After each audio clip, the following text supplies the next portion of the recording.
Ngamba nzenga Flona. Olwa challenges ajja mu management yange. When nachizula nti maybe I was the problem. Kitegeera. Kino nti buli omu agamba manager and bringing misunderstandings. Olwokuba nti obudde bwali butuuse n'ensalawo ne twogera. Kyekiba kirungi ng'oli mu kifo nga people are not comfortable because of you. Kitegeera, it's better you move on. So that was respect for his family. Anti obudde bwali buweddeko. Bwe twali twakola mu agreement olw'okuba nti kyalimu ebigambo ebyo nga bw'obiŋŋambye. Nze tukuziddwa nga tutya Katonda. Nze sifa ku ky'omulala kyayogera, but nze manyi kye kiri mu mutima gwange. Sinza asose okugambibwa nti oyagala manager naye amazima tegeekweka. Ate omwana yenna omuwala afaanana nga Flona. That is expected. Naye nga saayagala mukama wange teyali bba wange. Nze nalina mwami wange wadde nga ndi eyo munaatera omutegeera. Olina omwami? Omukazi alinga nze bannange. Otuleetera omwami essawa eyo? Jamubalaga ebigambo bisooke bikyukemu. Kitegeeza yasaamu ssente? Nedda, mwami wange talina ssente. Talina. Naye anti ŋŋamba naye olw'okunzikiririzaamu ampa amaanyi okukola kye nkola. And I'm telling you, mu bulamu oba talent tetambuzibwa ssente. Abantu abo abatono abakukkiririzaamu musobola otuuka ewala akasente ne wekaba katono. Mabiriza Herbal Products Limited tulinawo eddagala eriyamba abaami n'abakyala. Simuluzo Money Power Extra, Complete Man, Herbal Mouthwash, Coffee ayambira ddala ffe abaami. Tulinawo kaama k'abakyala, Tightening Powder, oyagala okugeza ebbina, eddagala eriyamba okwongeza ku balongo, oyagala okusereza nabunyaayo, oyagala okufunza nabunyaayo enywere, Express Water Tightening, kadde agoba infection mu baami n'abakyala. Ate nga tulinawo sabbuuni, ono sabbuuni ayamba abaami n'abakyala. Tulinawo ebizigo by'abaana n'abantu abakulu, enkumbi eyambira ddala mu kisenge. Tulinawo obutiiti ate nga tukolera ne odayo. Bakyala bannange ekyama kiri ku Mabirizi Herbal Products. Nze najja wano nga sina kabina nga sefiringa naye mukwano we nagezesaako okuthika body cream ebbina nenfuna kati nze natambula nsagala ate era nenkozesaako ne ku Mabirizi lightening cream ndowooza kasikini mukalaba. Ayagala omanya ebisingawo kuba ku 0704 737 714. Out of management nga Flona. Wafuna management empya? Sinafuna job. I'm pushing myself. Ekintu ekyo nga bagamba kiri hectic nnyo. Okibalansinga otya okwemanaginga n'okuyimba? Kati Joey, management zino tuzifuna naye ebanga catalyst Chiringa bonagamba nti osimbula emmotoka n'ogiteekamu amafuta.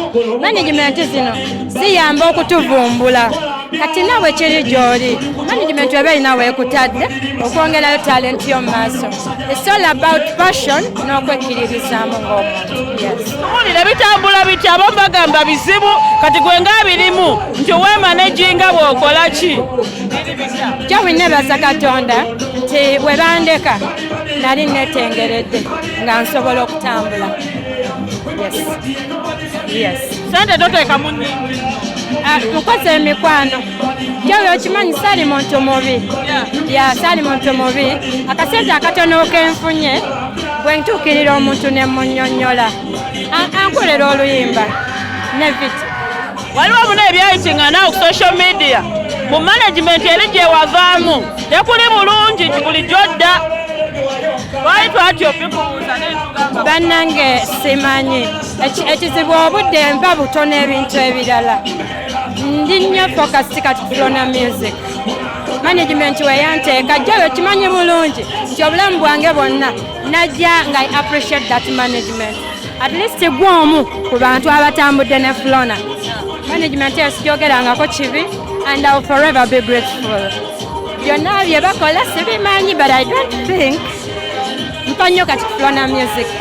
Mpa obudde butono ebigambo because Joey you know very well ebigambo bingi ebyayogerwa naye ate nze mu bigambo ebyo byanyamba okutereeza ensobi zange. That's why I didn't give back. Omanyi omuntu ayogera n'olondamu gwe bw'olina okwetereeza. So binyambye okuba wendi olwaleero. Mu bingi ebyayogerwa ki ekyakuluma? Ekintu ekyasinga okunnuma mu bintu ebyo ebyayogerwa kwe kugamba nti nasuula mukama wange.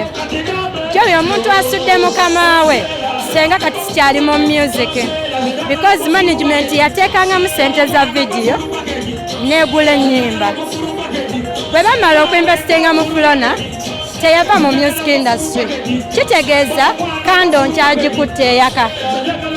Mukama wange gyali nkimanyi naye musanyufu nti ekintu kye yatandika akiraba kigenda mu maaso. Ndowooza mba simusudde kuba nze nali muyimbi era nasigadde ndi muyimbi. And the music gwe yateekamu ssente nkyamutwala mu maaso. So kyannumamu however mu nsi okugenda mu maaso ebigambo ebyogerwa bye bituyamba okukola okugenda mu maaso. Waliwo n'ababitambuza mbu munnange mugwe ne manajawo omukulu Serake mwali mwekwasaganya. Joey akati gwe lwaki nkurifaringako Joey gwe mukyala akoze n'abayimbi abakyala mu industry eno. Ndowooza that is a common word ku buli mukyala. Naye nze nga Flona olwa challenges zajja mu management yange bwe nakizuula nti maybe I was the problem. Kitegeera kino nti buli omu agamba manager and bringing misunderstandings. Olw'okuba nti obudde bwali butuuse n'ensalawo ne twogera. Kiba kirungi ng'oli mu kifo nga people are not comfortable because of you. Kitegeera it's better you move on. So that was respect for his anti obudde bwali buweddeko bwe twali twakola mu agreement olw'okuba nti kyalimu ebigambo ebyo nga bw'obiŋŋambye. Nze tukuziddwa nga tutya Katonda. Nze sifa ku ky'omulala kyayogera but nze manyi kyekiri mu mutima gwange. Sinze asose okugambibwa nti oyagala manager naye amazima tegeekweka. Ate omwana yenna omuwala afaanana nga Flona. Oli mukiyi oli muganda. That is expected. Naye nga saayagala mukama wange teyali bba wange. Nze nalina mwami wange wadde nga ndi eyo munaatera omutegeera. Olina omwami? Omukazi alinga nze bannange. Otuleetera omwami esawa jamubalaga ebigambo bisooke bikyukemu. Kitegeeza yasaamu ssente. Nedda mwami wange talina ssente. Talina naye anti ŋŋamba naye olw'okunzikiririzaamu ampa amaanyi okukola kyenkola. And I'm telling you, mu bulamu oba talent tetambuzibwa ssente. Abantu abo abatono abakukiririzaamu musobola otuuka ewala akasente ne weekaba katono. Buli omu alina choice ye. Buli omu alina choice ye mu by'omukwano. Ku bibyo omuyimbi Zafarani alina ekintu kye yayogeddeko wakirabye? Yannakirabye. Zafarani muganda wange oyo. Buli omu alina by'ayitamu. Omukazi mumuleke. Oli mukyala, oli mukyala. Oludde mu industry kati. So she was talking about collaborations. Lucky enough, si collaboration nti yabadde agamba nti male artists okutuwa collabo abamu basaba 6. That was the statement, if I'm not mistaken. But nebaza Katonda kibadde tekinnantuukako nti collabo anti wuliriza Joey collabo entono zennina. No, don't make me shy away. Kubuulire nnyabo totuvuga speed okkiriza mu Katonda nnyabo. Joey nakola ne Pastor Bugembe osobola mutemako ekigambo nenkola ne Bafana omwana oyo embeerera awo nasirise anti tabyogerangako. Nze zezo collabo ze naakakola teri kyantuuseeko ate mbone mugamba nveeko. Teri yali akusabyeko? No, omwana omuwala abakazi tuli bimuli we attract men. omwana omuwala balina omukwa. Another choices in your hands. Bameka b'ogenda okwagala. Okitegedde? Bameka b'ogenda okwagala. So the boy is in your hands. Otherwise, abalungi bangi Joey bakyazaala abalungi. Naye kirungi obulungi bwo obukozesa wise.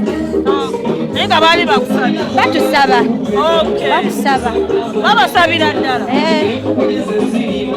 Olwaki babasaba temulina ssente? Tuli bawala kati ate basabe bandi. Olajja windeka. Kulona akapya kikoyina maama. Muli bawala kati basabani. Abasajja mwagala bakwate ente. Era balina ssaba abakazi. Bone. Abasajja balina ssaba abakazi. Si bakiri. Abaana mbaleke batusabe. The boys in our hands okubawa n'obutabawa. Zafalani omugamba kakane. Sister ngenda mu disciplinary committee. Oli okiwagira babasabe. Ngenda muyita twogeremu kati abaana abalenzi basabe bandi. Bagamba mulwanyisa birime. Baagala ate balage bannyinaffe zaffe abaana bayagala bonooneke. Baleke banno batusabe. Amina. Kapya kikoyina luyimba kiroyina. Essaawa zino nina oluyimba baluyita Ngukuwe. Luli ku YouTube channel zonna. Neebaza Katonda lukoze bulungi. Yes.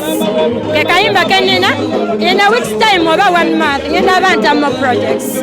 Yes. It's now Flona Music. Joey neyanza. Webale kwerabirira.